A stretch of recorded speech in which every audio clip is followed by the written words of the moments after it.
अरे मास्टर जी, बड़ी ही भाग्यशाली है आपकी लड़की, जो हमारे लड़के और फैमिली दोनों को ही पसंद आ गई। न जाने कितनी लड़कियां देखी हैं इसने, पर कोई लड़की पसंद ही नहीं आई आपसे पहले।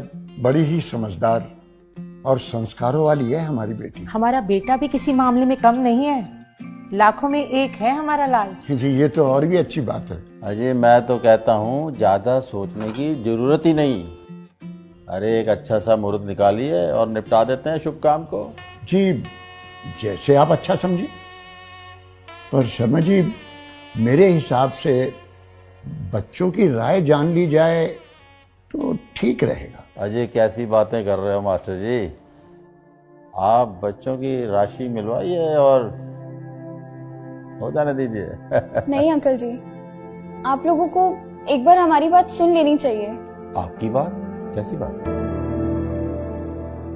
हमारी कुछ मांगे हैं। मांगे? मांगे कैसी? माफ कीजिएगा, शायद आप लोगों को मेरी बात बुरी लगे, पर इस रिश्ते को आगे बढ़ाने के लिए आप लोगों को हमें कुछ प्रूफ देने होंगे। प्रूफ? कैसे प्रूफ? हमें आपके बेटे के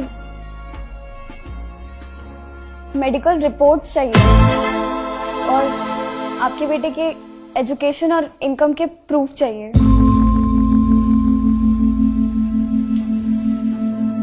पुलिस वेरिफिकेशन के साथ आपके बेटे का कैरेक्टर सर्टिफिकेट और जिस घर में आप लोग रह रहे हैं उस घर का ओनरशिप प्रूफ चाहिए। ये सभी प्रूफ देने के बाद फिर चाहे राशि मिले ना मिले, हम इस रिश्ते के लिए तैयार हैं। मास्टर जी, ये सब क्या है?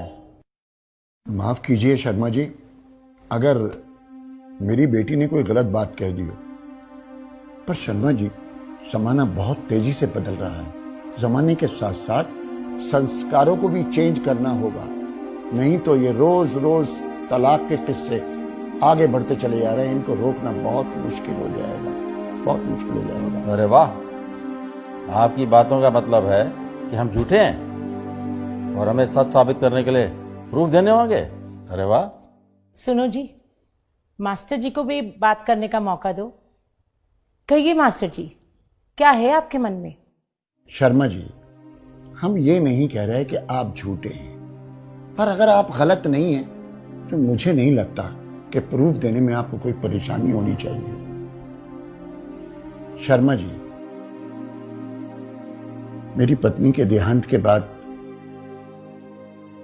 मेरी दोनों बेटियां कभी भी मुझसे एक पल के लिए दूर नहीं हुई।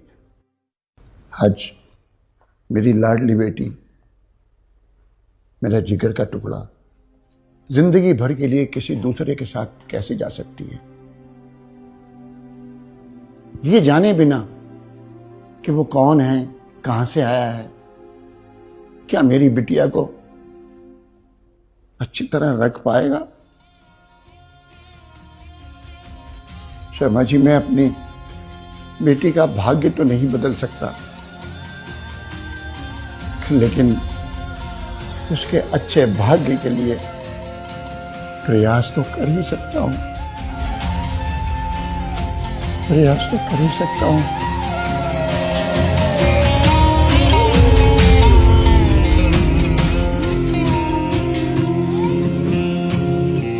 अंकल, अंकल अब आप ही बताइए, एक सिर्फ न्यूज़पेपर की एड के बेस पे कैसे मेरे पापा किसी के भी हाथ में मेरा हाथ सौंप सकते हैं?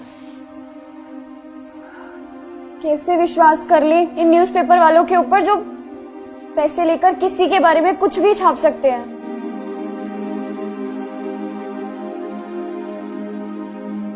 अंकल, मैं एक लड़की हूं और शायद आप लोगों को मेरा बोलना अजीब लग रहा होगा,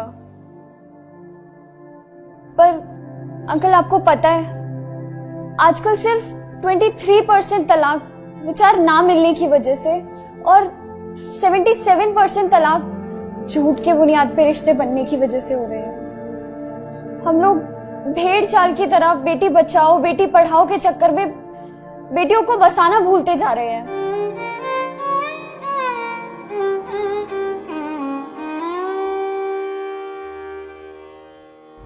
शादी से पहले हम लोग पुलिस स्टेशन, हॉस्पिटल या फिर किसी ऑफिस में जाकर इंक्वायरी करवाने की बजाय पंडितों से राशि मिलवाना जरूरी समझते हैं। सोशल मीडिया पर अपने दिखावे के चक्कर में हम लोग लाखों रुपए सिर्फ और सिर्फ प्री वेडिंग शूट पर ही खर्च कर देने में लगा देते हैं।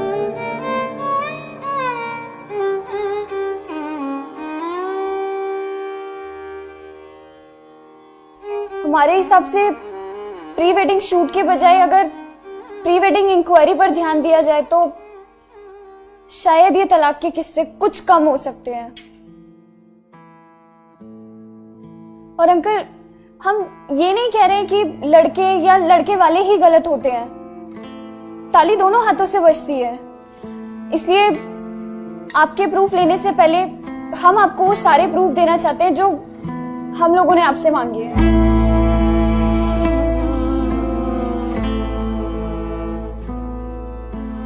शर्मा जी, एक आखिरी बात आपसे और कहना चाहूंगा कि इस तरह के fैसले कभी दिल से नहीं करने चाहिए, दिमाग से करने चाहिए, बाकी ऊपर वाले पे छोड़ देना चाहिए। उसके आगे आपकी मर्जी।